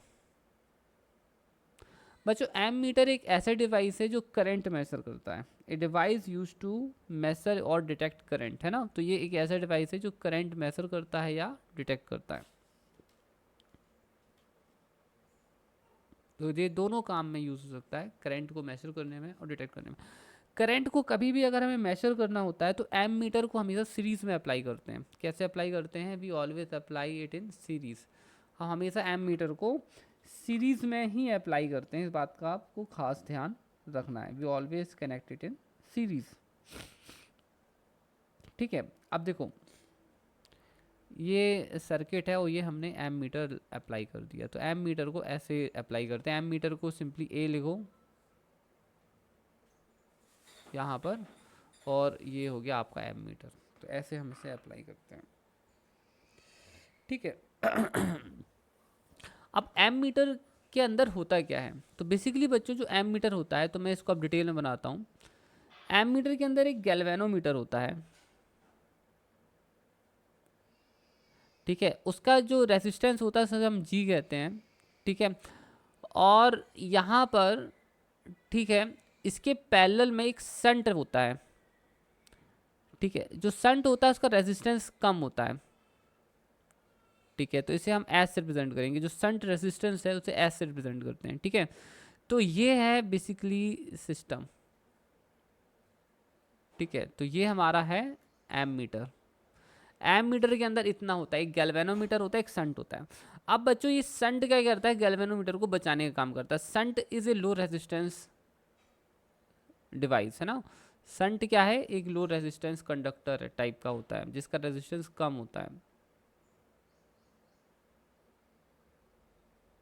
ठीक है। So it has low resistance, low resistance. अब बेसिकली इसका काम क्या होता है, देखो जब करंट यहाँ पर आता है तो ये दो भागों में बढ़ जाता है। एक ऐसा करंट जो हमारा गैल्वेनोमीटर से पास होता है, और एक करंट होता है आई एस से पास। अब यहाँ पर जो आई एस में से पास होने वाला करंट होता है वो बहुत ज़्यादा होता है, क्योंकि यहाँ से उसको कम रेजिस्टेंस मिलता है, और यहाँ से जब कम रेजिस्टेंस मिलता है तो बहुत ज़्यादा करंट जो है यहाँ से पास होता है, और आई जी जो होता है बहुत कम हो जाता है, क्योंकि गैल्वेनोमीटर से बहुत कम करंट पास होता है। इसी कारण से गैल्वेनोमीटर हमारा प्रोटेक्ट रहता है, वो जल नहीं पाता है, ठीक है। तो हम गैल्वेनोमीटर की कैपेसिटी के अकॉर्डिंग शंट रेजिस्टेंस रख सकते हैं, और इससे शंट रेजिस्टेंस से हम ये कंट्रोल कर सकते हैं कि गैल्वेनोमीटर में कितना करंट भेजना है। अगर हम इसको ज़्यादा कंडक्टिंग रखते हैं तो गैल्वेनोमीटर में बहुत कम करंट जाएगा, और अगर हम इसका रेजिस्टेंस बढ़ाते हैं तो फिर मैक्सिमम करंट गैल्वेनोमीटर से ही पास होता है, ठीक है। I hope you understood this well. अब यहाँ पर बेसिक प्रिंसिपल क्या है कि देखो ये दोनों है पैरेलल में, तो इन दोनों के बीच का जो पोटेंशियल डिफरेंस होगा वो सेम होगा। तो V इक्वल्स टू होता है आई आर, है ना। तो potential difference across galvanometer must be equals to potential difference across shunt, ठीक है। तो ये हमारा हो जाएगा पोटेंशियल डिफरेंस, तो ये हो गया हमारा आई जी, ठीक है, and that is the galvanometer, ठीक है। और आई एस क्या है, सिंपली आई माइनस आई जी, बाकी जितना भी करंट होता है वो शंट से पास होता है, ठीक है, दैट इज शंट रेजिस्टेंस। तो इससे हमें बेसिकली, अब मैं आपको बताता हूँ क्या है, that is I G, G one minus I G. अब ये फॉर्मूला बहुत इंपॉर्टेंट है। इससे क्या होता है, जैसे हमें क्वेश्चन में बोला कि हमें गैल्वेनोमीटर में मैक्सिमम करंट जो है से 4 एम्पियर तक ही डाल सकते, इससे ज़्यादा नहीं डाल सकते। तो आप, और गैल्वेनोमीटर का रेजिस्टेंस हमें से दे दिया है 20 ओम्स, 2 ओम्स दे दिया। तो हम इसकी मदद से पता लगा सकते हैं कि शंट रेजिस्टेंस कितना रखना है, ताकि गैल्वेनोमीटर पर 4 एम्पियर से ज़्यादा करंट ना जा पाए, है ना, इससे ज़्यादा करंट ना जा पाए। इसलिए हम इस तरह से इसकी मदद से हम शंट रेजिस्टेंस को कैलकुलेट कर सकते हैं, ठीक है। तो ये क्वेश्चन बहुत सारे बार पूछा जाता है। एम मीटर को हमेशा सीरीज़ में ही कनेक्ट किया जाता है। जब भी हमें करंट मेजर करना है तो कोई भी device whatever it is, ammeter whatever it should always be connected in series, ठीक है, हमेशा सीरीज़ में ही कनेक्ट किया जाता है, ठीक है। क्योंकि सीरीज़ में करंट जो होते हैं हर जगह एक जैसे होते हैं, सीरीज़ में करंट जो होता है हर जगह एक जैसा होता है। वोल्टेज में करंट जो पैरेलल में जो करंट होते हैं वो बढ़ जाते हैं, बट सीरीज़ में वो एक समान होते हैं हर जगह। इसलिए एम मीटर को हमेशा जब भी हम करंट मेजर करते हैं तो हमें उसे सीरीज़ में ही अप्लाई करना है, ठीक है। दूसरा है स्टूडेंट्स हमारा, the next point is volt meter.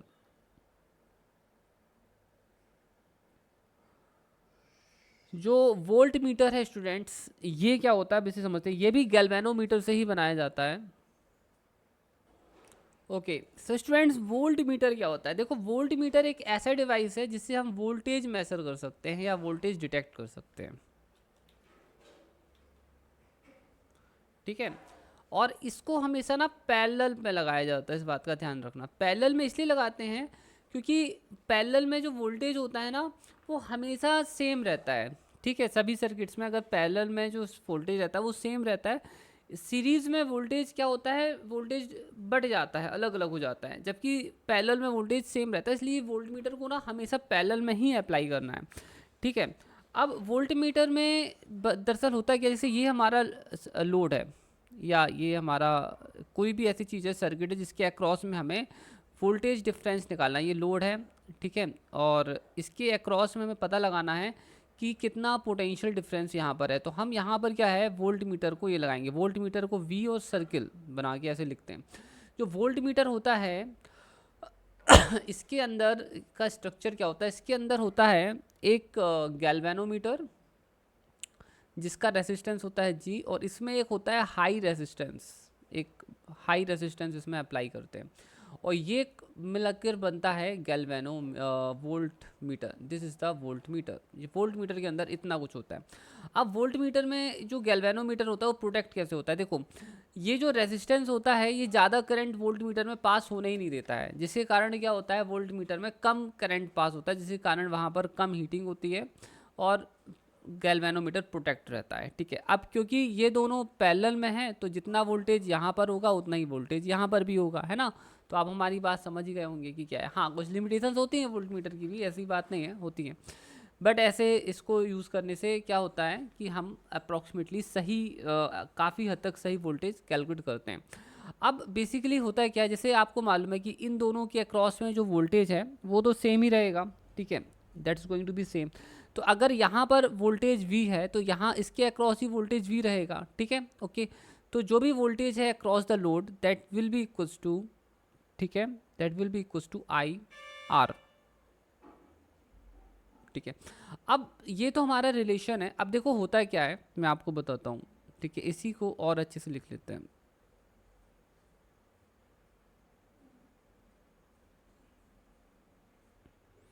ये वोल्ट मीटर है, यहाँ से क्या, यहाँ पर है एक रेजिस्टेंस, और ये हमारा गैल्वेनोमीटर हो गया, गैल्वेनोमीटर का रेजिस्टेंस ये। देखो जो भी करंट यहाँ पर होता है, जो करंट यहाँ से पास होता है ना, वो होता है IG बोलते हैं उसको, क्योंकि वो गैल्वेनोमीटर से पास हो रहा है। तो यहाँ पर क्या होता है, V इक्वल्स टू हो जाता है IG रेजिस्टेंस प्लस, ठीक है, गैल्वेनोमीटर रेजिस्टेंस। इसे सॉल्व करने से हमें R मिल जाएगा। So you will be getting V minus IG G upon IG that is equals to R। तो ये हमें वो रेजिस्टेंस बताता है कि हमें गैल्वेनोमीटर से हमें यहाँ से कितना करंट पास करना है। अगर क्वेश्चन में बोला है कि हमें IG की एक डेफिनेट वैल्यू पास करनी है, हमारे गैल्वेनोमीटर का एक पर्टिकुलर वो है, बेसिकली उसका एक पर्टिकुलर रेजिस्टेंस है, तो हमको हमारा शंट रेजिस्टेंस कितना रखना है ताकि इतना ही करंट पास हो, ताकि हमारा गैल्वेनोमीटर जले ना, बर्न ना हो, ठीक है। तो इस तरह हम एक प्रॉपर रेजिस्टेंस अप्लाई करके गैल्वेनोमीटर को प्रोटेक्ट कर सकते हैं, ठीक है। यहाँ एक बात का ध्यान रखना है कि वोल्ट मीटर में जो रेजिस्टेंस होता है ये हाई होता है, जबकि एम मीटर में जो हमारा शंट रेजिस्टेंस होता है ये कम होता है, ठीक है, इसकी वैल्यू बहुत कम होती है। स्टूडेंट्स अब हमारा नेक्स्ट आता है wheat stone bridge. Wheat stone bridge, actually में इस ब्रिज को व्हीट स्टोन ने बनाया था, इसलिए इसका नाम पड़ गया wheat stone bridge. Wheat stone bridge बहुत इजी है, इसे ब्रिज इसलिए कहते हैं क्योंकि ब्रिज टाइप का दिखता है। इसमें क्या होता है कि एक बैटरी होती है और यहाँ से एक रेजिस्टेंस ये अप्लाई कर दिया, एक रेजिस्टेंस ये हो गया, एक रेजिस्टेंस ये हो गया, एक रेजिस्टेंस ये हो गया, ठीक है। तो आप देखोगे कि इसमें क्या है, इसमें 4 रेजिस्टेंस है। इस रेजिस्टेंस को बोलते हैं P, इसको कहते हैं Q, ठीक है, इस रेजिस्टेंस का नाम है Q, इस रेजिस्टेंस का नाम है R, इसका नाम है S। तो यहाँ पर बेसिकली हम यहाँ ये देखते हैं कि यहाँ से यहाँ की तरफ में कोई करंट तो पास नहीं हो रहा, तो उसके लिए हम यहाँ एक गैल्वेनोमीटर लगा देते हैं। तो यहाँ पर क्या होता है कि PQRS की कुछ एक ऐसी वैल्यूज़ पॉसिबल हैं, ठीक है, जिसमें यहाँ से कोई भी करंट पास नहीं होगा। देखिए मैं आपको बताता हूँ, हम ऐसा हो सकता है कि हम कुछ ऐसी वैल्यूज़ जो हैं PQRS ऐसी वैल्यूज़ हम सेटअप कर दें कि यहाँ से कोई भी करंट पास ना हो। मतलब कुल मिलाकर कहने का मतलब ये है कि जो IG है वो ज़ीरो हो जाए।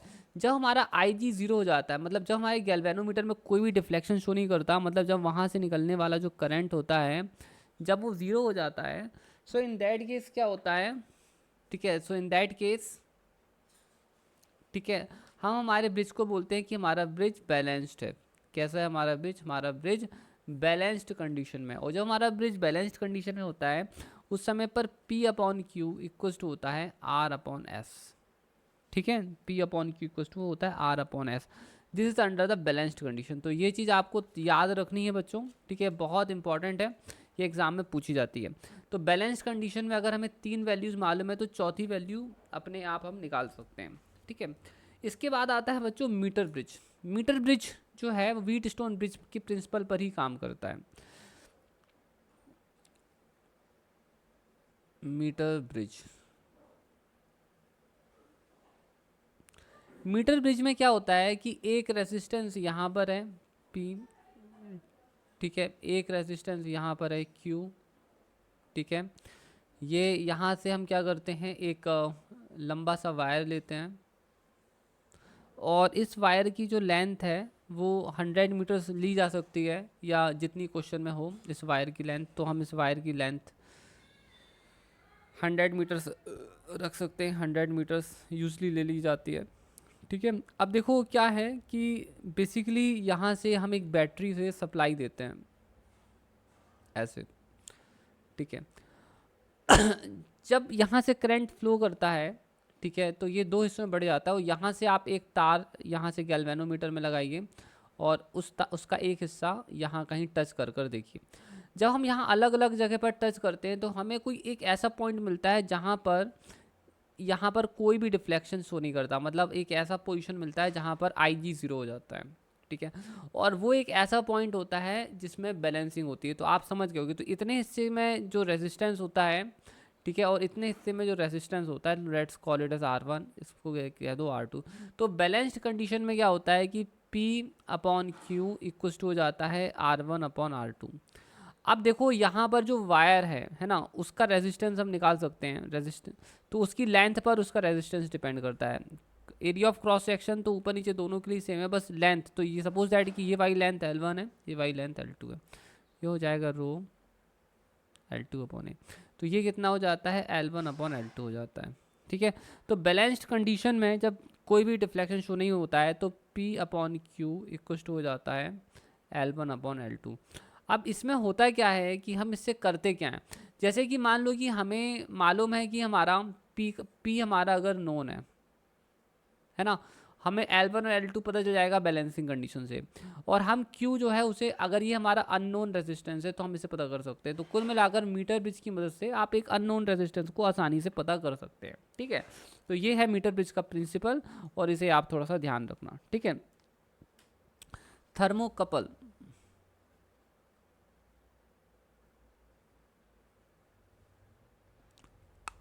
देखो जो थर्मोकपल है वो क्या होता है, देखिए मैं बताता हूँ। एक अच्छा थर्मोकपल आपको बताते हैं, ठीक है, Fe और Cu। इसमें बेसिकली क्या होता है कि अगर आप, ठीक है, एक साइड कोल्ड कर दें और एक साइड आप क्या कर दें, हॉट कर दें, एक साइड हॉट कर दें और एक साइड कोल्ड कर दें, so that is the temperature of the cold junction and this is the temperature of the hot junction, ठीक है। तो यहाँ पर बेसिकली एक EMF जनरेट होता है जब हम एक साइड कोल्ड रखते हैं एक साइड हॉट रखते हैं, तो यहाँ पर जो है एक EMF जनरेट होता है, ठीक है। तो उस EMF को हम बोलते हैं थर्मो EMF, ठीक है। तो अगर ये EMF E जनरेट हुआ है, ठीक है, and this is the temperature of the cold junction, ये हमारा टेम्परेचर इस डायरेक्शन में, temperature of the hot junction, ठीक है। ये है टेम्परेचर था, ठीक है, that is the temperature of the cold junction, ठीक है। तो जब हम स्टार्टिंग में, तो देखो क्या होता है कि इन दोनों का टेम्परेचर को, इसका और इसका क्या करते हैं, सेम रखते हैं, जितना इस कोल्ड का है उतना ही इसको रखते हैं। कुछ समय के बाद हम क्या करते हैं बेसिकली, ठीक है, इसको बढ़ाना स्टार्ट करते हैं, ठीक है। तो यहाँ पर जो है पहले TC था, फिर धीरे धीरे बढ़ने लगा, ठीक है। तो जैसे जैसे हम टेम्परेचर बढ़ाते हैं हॉट जंक्शन का, तो हमारा EMF बढ़ता है, और EMF एक वैल्यू तक बढ़ता है। जिस टेम्परेचर में हॉट जंक्शन का के जिस टेम्परेचर में हॉट जंक्शन के जिस टेम्परेचर में हाईएस्ट EMF मिलता है उसे हम कहते हैं न्यूट्रल टेम्परेचर। और जब हाईएस्ट EMF मिल जाता है उसके बाद अगर हम इस टेम्परेचर को फर्दर बढ़ाते हैं तो ये EMF गिरता है और ये ज़ीरो हो जाता है। मतलब बहुत ज़्यादा भी टेम्परेचर बढ़ा देते हैं तो फिर ये ज़ीरो हो जाता है, एक पर्टिकुलर टेम्परेचर पर ये ज़ीरो हो जाता है। जिस टेम्परेचर में ज़ीरो होता है उसे इन्वर्जन टेम्परेचर कहते हैं। तो आप समझ ही गए होंगे कि at T equals to Tn, है ना, DE/dt गोज़ टू ज़ीरो, है ना, ये होता है। तो ये ध्यान रखना, ठीक है। ये फॉर्मूला यूज़ होता है न्यूट्रल टेम्परेचर को फाइंड करने के लिए, ठीक है। अच्छा, अब अगर हमें इन्वर्जन टेम्परेचर निकालना हो तो क्या करेंगे, तो एक्चुअली में इन्वर्जन टेम्परेचर में क्या होता है, ई ज़ीरो हो जाता है। तो आप ई को ज़ीरो कर देंगे तो आपको इन्वर्जन टेम्परेचर मिल जाएगा। एक्चुअली में जो ईएमएफ होता है थर्मोकपल में वो टेम्परेचर का फंक्शन होता है। तो अगर आप डायरेक्टली उसे ज़ीरो के बराबर पुट करते हैं तो आपको इन्वर्जन टेम्परेचर मिल जाएगा, ठीक है। और अगर आप डायरेक्टली उसको क्या करते हैं, D E upon D D को ज़ीरो करते हैं तो आपको न्यूट्रल टेम्परेचर मिल जाता है, ठीक है। यहाँ एक इंपॉर्टेंट रिलेशन है कि जो न्यूट्रल टेम्परेचर होता है वो टेम्परेचर ऑफ कोल्ड जंक्शन और टेम्परेचर ऑफ इन्वर्जन का मीन होता है, ठीक है। ये बहुत इंपॉर्टेंट है। पर जो थर्मोकपल आते हैं, थर्मोकपल का जो ईएमएफ होता है, ठीक है, उसको उसका एक जनरल फॉर्मेट है, वो कुछ इस टाइप का होता है, A plus B T plus C T square, है ना, इस टाइप का होता है, जहाँ की टी जो है वो टेम्परेचर है, ऑल दो हमने इसे छोटे टी से रिप्रेजेंट किया है, ठीक है। चलो हम आ जाते हैं नेक्स्ट पर, पेल्टियर इफेक्ट पर। Peltier effect, Peltier effect. अब ये पेल्टियर इफेक्ट क्या होता है, देखिए अगर हमारे पास ये थर्मोकपल है, पहले तो ध्यान दें कि पेल्टियर इफेक्ट से आप रेफ्रिजरेटर बना सकते हैं, है ना। It is use to create refrigerator, can be use to create refrigerator और एसी काइंड ऑफ थिंग, ठीक है। तो इसमें क्या होता है, बेसिकली अगर हम यहाँ से इसमें से करंट पास करते हैं, तो हम इसमें जब करंट पास करते हैं तो एक जगह पर कोल्ड क्रिएट होता है, कोल्ड टेम्परेचर हो जाता है, और एक जगह पर टेम्परेचर क्या हो जाता है, हाई हो जाता है। एक साइड कोल्ड हो जाता है, एक साइड हॉट हो जाता है। तो जब हम किसी थर्मोकपल में करंट पास करते हैं, ठीक है, तो we get a hot and cold junction, इसी को कहते हैं पेल्टियर इफेक्ट, और इससे रेफ्रिजरेटर बनाया जा सकता है। एक और होता है सीबैक इफेक्ट। सीबैक इफेक्ट जो होता है वो पेल्टियर का उल्टा होता है, मतलब जब हम एक जगह हॉट और एक जगह कोल्ड करते हैं थर्मोकपल में, तो ईएमएफ मतलब करंट फ्लो करता है, उसे सीबैक इफेक्ट कहते हैं। तो आप पेल्टियर इफेक्ट ध्यान रखें, और सीबैक जस्ट उसका अपोजिट है, ठीक है बच्चों। नेक्स्ट है हमारा potentiometer, and this is going to be our last topic, ठीक है। इसके बाद आप फ्री हो जाएंगे। हम लेक्चर को बहुत ज़्यादा लेंथी नहीं करना चाहते थे, बट टॉपिक्स इसमें ज़्यादा थे थोड़ा, ठीक है। सो पोटेंशियोमीटर, और ये सभी जो टॉपिक्स मैंने आपको बताए सब एग्जाम में आते हैं, पोटेंशियोमीटर, ठीक है। सो पोटेंशियोमीटर में क्या होता है, एक हमारे पास एक ईएमएफ होता है, एक स्टैंडर्ड बैटरी होती है, ठीक है, let's call it as E1, ठीक है। और यहाँ पर एक लंबा सा रेजिस्टेंस होता है लाइक दिस, ठीक है। तो हम इस पॉइंट को A बोल देते हैं, इस पॉइंट को हम B बोल देते हैं। यहाँ से करंट I फ्लो कर रहा है, ठीक है। अब यहाँ क्या करते हैं, यहाँ से एक वायर लेते हैं, और यहाँ से एक और बैटरी हम अटैच कर सकते हैं। यहाँ से एक गैल्वेनोमीटर भी अटैच कर देते हैं, और इससे एक वायर निकाल कर यहाँ टच करते हैं। हम यहाँ पर ये जो C पॉइंट है इसको आगे पीछे मूव करके देख सकते हैं। इस तरफ इस पॉइंट को हम, ये वाला जो पॉइंट आपको दिख रहा है, इसको हम यहाँ टच करके देख सकते हैं, यहाँ टच करके देख सकते हैं, यहाँ टच करके देख सकते हैं।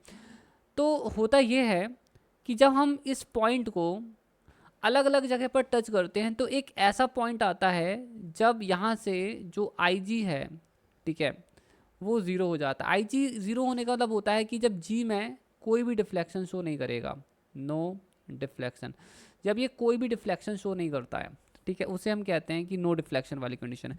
जब ऐसा होता है तो बेसिकली उस केस में क्या होता है, जब ऐसा होता है तो उस केस में क्या होता है, इसका मतलब ये नहीं होता है कि जो हमारा E1 और E2 है बराबर हो गए, ऐसा नहीं है। जब ऐसा होता है ना, तो बेसिकली यहाँ पर जो पोटेंशियल डिफरेंस है और यहाँ पर जो पोटेंशियल डिफरेंस है, ये दोनों एक्चुअली में बराबर हो जाते हैं। तो अगर इसकी लेंथ है L, जस्ट 1 सेकेंड, इसका वाला नहीं बच्चों, ठीक है, ये बेसिकली इसके साइड चल रहा है ना, तो लूप एक्चुअली में ये है, ठीक है। तो ये वाला पोटेंशियल डिफरेंस है ना, VCB। तो जब यहाँ कोई डिफ्लेक्शन नहीं होता, उसका मतलब ये होता है कि हमारा जो E2 है वो VCB के बराबर हो गया है, ठीक है। और VCB बहुत इजी है, इसका जो भी रेजिस्टेंस है, let's call it as RCB, ठीक है। तो ये हो जाएगा IRCB, और रेजिस्टेंस जो होता है वो लेंथ के डायरेक्टली प्रोपोर्शनल होता है। एरिया ऑफ क्रॉस सेक्शन तो यहाँ पर सेम ही है, ठीक है। तो ये हो जाता है directly proportional to the length L। तो यहाँ जो भी इसकी लेंथ है LCB, ठीक है, उसके प्रोपोर्शनल हो जाता है LCB, ठीक है, तो ये है पोटेंशियोमीटर का मेन पॉइंट, ठीक है, that is the main point. तो इसका जब हमें कोई भी डिफ्लेक्शन नहीं मिलता है तो यहाँ जो E2 होता है वो बेसिकली इस लेंथ के, इस बैलेंसिंग लेंथ के प्रोपोर्शनल होता है ना, it is proportional to this balancing length. अब यहाँ पर दूसरा पॉइंट क्या आता है, मैं आपको बताता हूँ। हम इसका हमें वोल्ट पोटेंशियल ग्रेडियंट पता होता है। ये जो वायर है, यहाँ जो रेजिस्टेंस है, इसमें क्वेश्चन में आपको dV/dx दिया रहता है हमेशा, इसे पोटेंशियल ग्रेडियंट कहते हैं। It is always given potential, ठीक है, तो ये पोटेंशियल ग्रेडियंट है। तो अगर हमें पोटेंशियल ग्रेडियंट का मतलब है potential drop per unit length, तो बेसिकली E2, अगर हमें लेंथ मालूम है तो हम पोटेंशियल ग्रेडियंट जो है निकाल सकते हैं। कि अगर हम इसका मल्टीप्लिकेशन कर देंगे पोटेंशियल ग्रेडियंट से तो हमें जो है पता चल जाएगा कि कितना वोल्टेज वहाँ पर था। तो बेसिकली आप देख सकते हो कि अगर हमारे क्वेश्चन में पोटेंशियल ग्रेडियंट दिया है और अगर हम इस बैलेंसिंग लेंथ को जानते हैं तो बेसिकली हम इसका अननोन वोल्टेज जो है, अननोन ईएमएफ जो है वो निकाल सकते हैं। तो पोटेंशियोमीटर का काम ही ये है कि एक अननोन ईएमएफ को पता लगाना, ठीक है। इसका दूसरा यूज़ होता है पोटेंशियोमीटर का ईएमएफ को कंपेयर करना। आप ईएमएफ को कंपेयर कैसे करते हैं, ये भी बहुत इजी है, ईएमएफ कंपेयरिंग, ये लास्ट टॉपिक है। ईएमएफ कंपेयरिंग ये कैसे किया जाता है, देखिए ये तो आपकी एक बैटरी है ही इसमें जो पहले से ही लगी हुई है, ये आपका वायर हो गया, ठीक है, ओके। और यहाँ से हम let's call it as E1, यहाँ एक बैटरी है जिसका हमें ईएमएफ, ये हो गई हमारी एक बैटरी। 1 सेकेंड, डायग्राम बहुत ज़्यादा बड़ा हो गया है, ठीक है, सो फाइन। तो ये इस बैटरी को नाम दे दो आप E, ठीक है, let's just call it as E। और ये हमारा हो गया, ठीक है, इसको बोलो आप कि ये हमारा E1 है, ठीक है। अब यहाँ जो बैलेंसिंग लेंथ है से L1 है ना, तो E1 जो है, और इस बैलेंसिंग लेंथ में क्या होता है, जो गैल्वेनोमीटर होता है कोई डिफ्लेक्शन शो नहीं करता। जब गैल्वेनोमीटर कोई भी डिफ्लेक्शन शो नहीं करता मतलब वो बैलेंसिंग लेंथ है, तो E1 प्रोपोर्शनल हो गया L1 के। इसी तरह से क्या हो सकता है,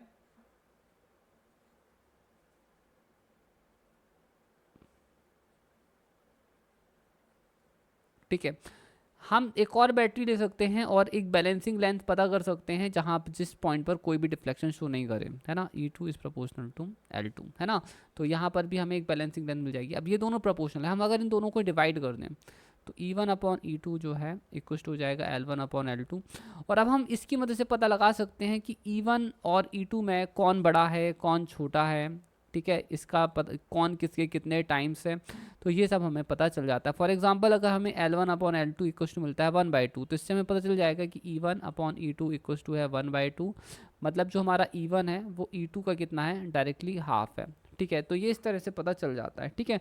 ओके बच्चों, तो मैं अब और ज़्यादा डिटेल्स में नहीं जाऊँगा, ना हम और ज़्यादा फॉर्मूले से बात करेंगे। अब हम जो भी डिस्कस करेंगे वो हम डिस्कस करेंगे न्यूमेरिकल सॉल्व करते वक्त, क्योंकि न्यूमेरिकल जब आप सॉल्व करोगे ना तभी आपको पता चलेगा कि क्वेश्चंस कैसे सॉल्व करना है। क्योंकि मैं कितना भी फॉर्मूलेस बता दूं वो उतना यूज़फुल नहीं रहेगा, है ना। आपको जो यूज़फुल फॉर्मूलेस थे जिसकी मदद से हम क्वेश्चन सॉल्व करते हैं वो यही थे। अब अगर आपको इसके आगे सीखना है कि क्वेश्चन कैसे सॉल्व करना है तो इन फॉर्मूलेस को अप्लाई करना पड़ेगा, है ना, और सॉल्व करना पड़ेगा, तभी पता चलेगा। तो आज की क्लास बस यहीं तक है, थोड़ा सा वीडियो लेंथी है, ठीक है, बट आप मैनेज कर लेना, ठीक है। So students take care. और अगर आपने यहाँ तक देख लिया है और आपको हमारा वीडियो अगर पसंद आता है तो प्लीज़ शेयर ज़रूर करें अपने दोस्तों के साथ, सब्सक्राइब करना बिल्कुल भी ना भूलें और वीडियो को लाइक ज़रूर करें दोस्तों, ठीक है। Bye bye, take care, thank you.